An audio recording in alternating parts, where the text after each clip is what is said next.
Again guys, and welcome back to another Big Al's Big Weapon or Weapon Masters series, and today is a quick and simple review of my new Dane axe that I have had on order for a little while. There was a bit of a delay on delivery unfortunately, and this is following my Conan Atlantean sword review where I briefly mentioned this axe saying it was on its way.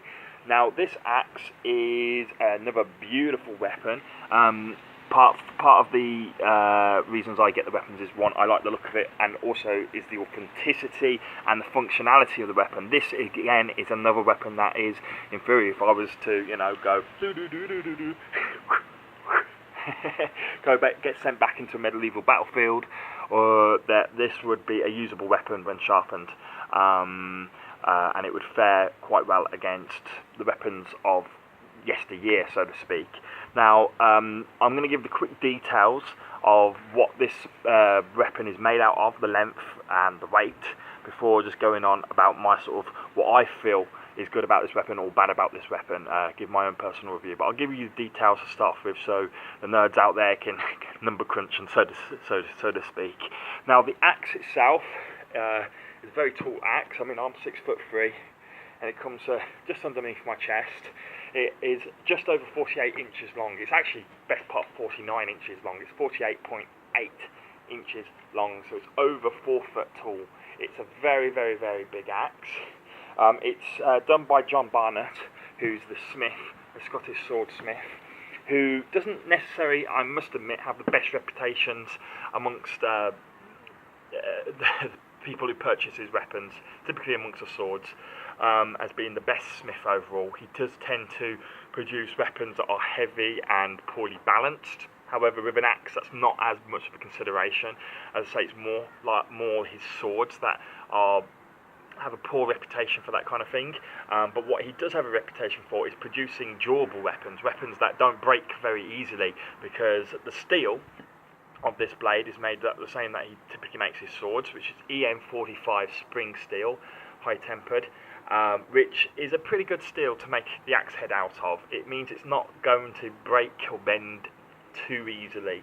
It's certainly a hard steel. Essentially, it's a high carbon steel. It's not a mild steel, so it's not going to break or bend very easily, and it's not going to take that much maintenance to keep it in shape. And that is, if anything happens to it, it would chip just a little bit, but there's a lot of steel here to work with, and if you're on a battlefield and you hit someone and it chips, well, that's the least of your concern, because, well, they're dead, and it doesn't really matter because there's so much steel on an axe. That's why I love axes. They're not like swords. They are primitive and basic, and little bits of damage here and there isn't really going to affect the way an axe works, whereas it could affect, of course, the integrity of a sword. It's going to do bugger all to an axe. An axe is simple and easy to maintain, and if something does break, it's easy to fix. For example, the shaft, that can be easily replaced. Now, the shaft itself, as I say, from tip to tip, including the axe blade, is 48.8 inches long, and this is made out of oak, so it's a very, very hard wood. That's not going to break easily, and if someone was to come at you with a sword, say with an overhead blow, you could easily block it like that, or try to parry it, and if it came to the side, try and parry it off before returning with a retaliatory strike, and that would absorb the blow of a sword quite easily. You're not going to cut through this with a sword. You'd damage the sword probably before you'd do significant damage to the shaft. I mean, don't get me wrong, it would chip in, it would cut into it, but the sword itself would also potentially get damaged, or certainly it would take a long time, long enough for you to hit them back or get out of the way, one of the two, and get out of there and retreat if that's what you needed to do. Now, regards the actual design of the axe, it is a 9th century axe in design. It's a form of Dane axe which would have been used by the housecarls of the Anglo-Saxons, and it would have been used by the Vikings.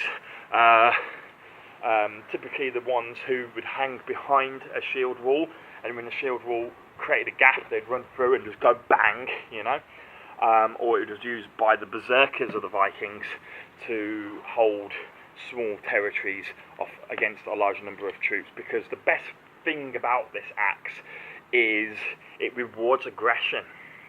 Same with any axe, in fact. but especially with a two-handed axe, it rewards aggression. And the more aggressive you are with an axe, the harder you are to attack yourself. Most people don't get hit by an axe, and if you're going at them swinging like a berserk, raging psychopath, then that's in itself the best form of defense with an axe, because unlike a sword, it's a lot harder to parry and deflect blows with an axe than it is with a sword, because it's just not as elegant a weapon for that kind of stuff. You can do it, but it's not as effective as a sword.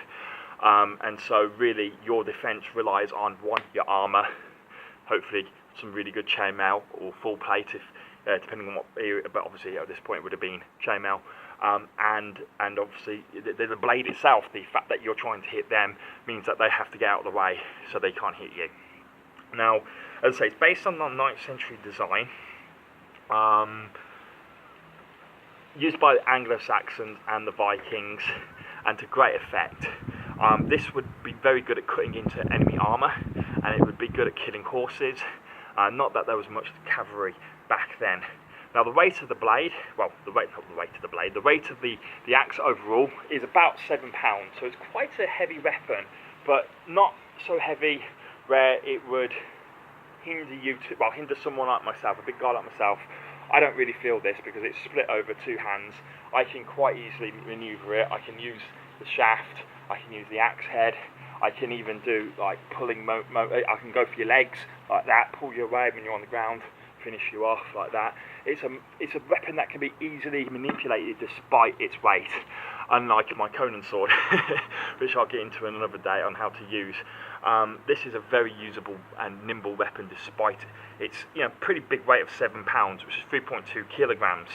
As I say, the shaft is a hardwood of oak, but the most of the weight actually does come from the axe head as well, so it is heavily balanced towards the head, as you could imagine. Dimensions, as I said, overall, it's basically 49 inches tall, and 9.8 inches of that is the blade itself. Okay, so that's about just under 10 inches. That's a big, broad axe head indeed.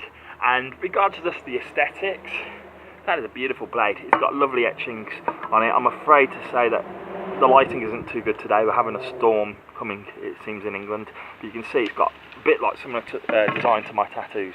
It's got some Celtic knotwork patterns on it. But I actually like this blade. I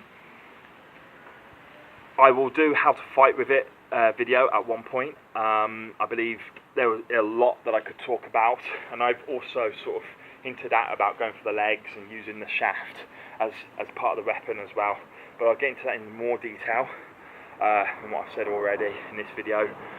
But my overall review of the blade is that it is good. It feels quite nice. When I first handled it, compared with, say, my tool axes that I have for splitting wood and that, it feels cumbersome in comparison to a wood splitting axe or an axe that will cut down a tree. This feels cumbersome and weird. The shaft is sort of oval shaped, so it's easy to find sort of blade alignment. You can feel it with the grip, but it naturally wants to turn like that because the axe is so heavy. And it took a little bit of getting used to, but now that I've had a few swings with it, I actually think this weapon is really nice to handle. And despite what other people have said about John Barnett, I do believe perhaps his swords are heavy and cumbersome to use. Axes, especially axes like this, are heavy and cumbersome to use anyway, so I've not noticed anything negative really in that sense. I'm very pleased with the craftsmanship. For example, if I just talk you through some of the important details, when you get an axe, and I'll be doing a video on this, you need to make sure that, one, that head is not going to come off when you're swinging it. And the best ways for this, and I'll get into, as I say, I'll do a more detailed video on what makes an axe good, but that it's bottom shafted or, but it's nice to have both, it's also riveted on. Okay, so that axe head is not coming off if I hit something very, very hard with it. And so it is a good quality axe, and of course a shaft made out of oak. That's about as good as a wood as you're going to get. Okay, so thanks for seeing this review, guys. I hope you like the axe. Tell me what you think.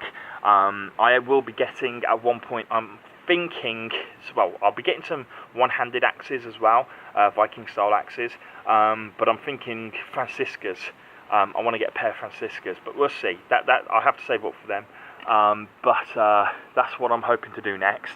Before I get those axes, you probably will see some reviews on how to fight with these weapons and other basic videos on why I feel heavy weapons are actually quite useful for big men and other videos like that. But thanks for tuning in, guys, and I'll see you soon.